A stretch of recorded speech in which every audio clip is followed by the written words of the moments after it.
जय हिंद दोस्तों। मैं एडवोकेट शिवम कश्यप आप सभी लोग का हमारे यूट्यूब चैनल पर स्वागत करता हूं। उम्मीद करता हूं आप सभी लोग बढ़िया होंगे।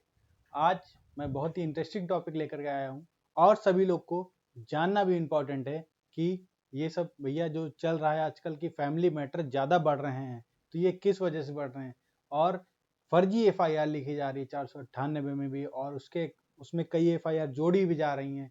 तो ये बहुत ही अच्छी बात नहीं है और ये केवल पति जो उनके हैं उनके परिवार वालों को परेशान किया जा रहा है और फर्जी FIR लिखी जा रही है परमानेंट। तो सुप्रीम कोर्ट ने क्या कहा है, आज मैं उसी पर बात करने आया हूं। तो आइए चलते हैं अपने टॉपिक पर, स्टार्ट करते हैं। क्या है हमारा टॉपिक? हटेगा 498A। क्या भैया वाकई में हटेगा 498A? तो भैया जान लेते हैं क्या ये कह रहे हैं, क्या वाकई में ऐसा होने वाला है। तो यह केस हरियाणा से है। एक केस भैया है वह हरियाणा से है, ठीक है। पति और पत्नी के बीच में विवाद हुआ। पत्नी पुलिस थाने में जाकर FIR लिखवाती है। जाहिर सी बात है, किसी में भी विवाद हो जा करके वो थाने में FIR लिखवाती ही है, जाहिर सी बात है। पति हाई कोर्ट में 498A और अन्य धारा जो भी, मतलब जाहिर सभी लोग को पता है कि भैया एक ही धारा में नहीं लिखाएंगे तो फिर जो आया मन में वो उठाओ और नाप दो। तो ये भैया होता चला आ रहा है। और अन्य धाराओं में भी FIR जो लिखी गई थी, फिर हाई कोर्ट में जाकर FIR क्वेसिंग जो होती है, FIR क्वेसिंग हाई कोर्ट में होती है, उसके लिए अपील करता है, ठीक है।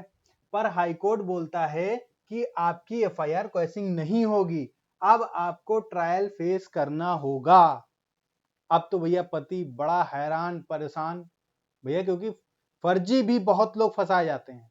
तो ये आजकल हमारे जो भारत है उसमें बहुत ही इस तरह के केस निकलते चले आ रहे हैं। पत्नी फर्जी में अपने परिवार वालों को, पति को और अपनी सास को, ससुर को, उनकी बहन को, यहाँ तक कि अपने देवर को तक नहीं बख्शती है, लिखा देती है FIR उसे। मतलब ये छूट उसे क्या मिली, ये उसको शस्त्र दिया गया है, समझ लीजिए। वो फायदा गलत उठा रही है। पति सुप्रीम कोर्ट पहुंचा। अब हाई कोर्ट रिलीफ नहीं देगा तो जाहिर सी बात है सुप्रीम कोर्ट पहुंचना पड़ेगा उसे, ठीक है।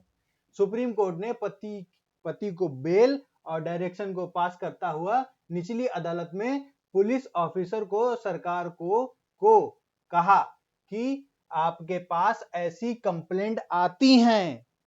सरकार को कहा और पुलिस को भी बोली सुप्रीम कोर्ट कि अगर आपके पास ऐसी कंप्लेंट आती हैं तो पहले आप उस पर विचार करें। ये नहीं कि भैया जैसे ही कंप्लेंट आई आपने बिना विचार किए, बिना कुछ मशवरा किए आपने तुरंत FIR लिख दिया इस सेक्शन में, ठीक है। अगर आपको लगता है कि कोई फैक्ट है तो ही FIR करें, अन्यथा वहीं पर समाप्त कर दें। बहुत ही अच्छी बात कही है। जजमेंट में पुलिस अधिकारी को कहा गया कि अगर इस धारा की कंप्लेंट आती है तो पहले जांच कर ले, जाकर FIR करने से पहले इन्वेस्टिगेशन करने के लिए किसी को अरेस्ट नहीं करना है। करने के लिए किसी को अरेस्ट नहीं करना है, वह 41A की नोटिस दें और फैक्ट है तो ही 41A की नोटिस के बिना किसी को अरेस्ट करें। इस धारा में सुप्रीम कोर्ट ने बोला कि भारतीय न्याय संहिता, यहाँ पे थोड़ा सा टाइपिंग एरर है, ये भारतीय न्याय संहिता जो लागू होने वाली है, लागू होने से पहले 498A को हटाने के लिए बोला है। इस कानून को बदलना ही होगा। भारतीय न्याय संहिता को 498 को हटा दे, क्योंकि फर्जी FIR दर्ज हो रही हैं। FIR दर्ज हो रही हैं। पति और उसके परिवार वालों को परेशान किया जा रहा है, निरंतर किया जा रहा है, फर्जी FIR लिखी जा रही हैं। तो सुप्रीम कोर्ट ने बहुत ही अच्छा जजमेंट दिया है कि पहले आप जाइए, वहां अगर आपको लगता है कि इस केस में फैक्ट है, वाकई में इस तरह की घटना हुई है, तो FIR लिखें, अन्यथा उसे वहीं पर समाप्त कर दें।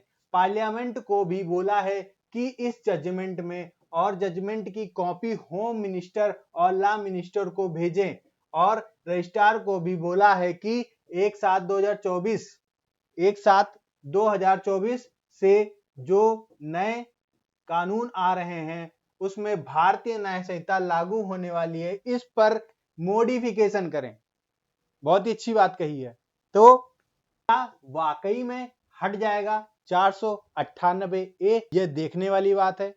तो तब तक के लिए इस तरह की जानकारी प्राप्त करते रहें और अभी तक आप लोगों ने हमारे YouTube चैनल को लाइक एंड सब्सक्राइब नहीं किया है तो अवश्य करें, ताकि मैं इस तरह की जानकारी जो लाता हूं सरल भाषा में आप सभी लोगों तक पहुंचती रहे। तब तक के लिए धन्यवाद। जय हिंद।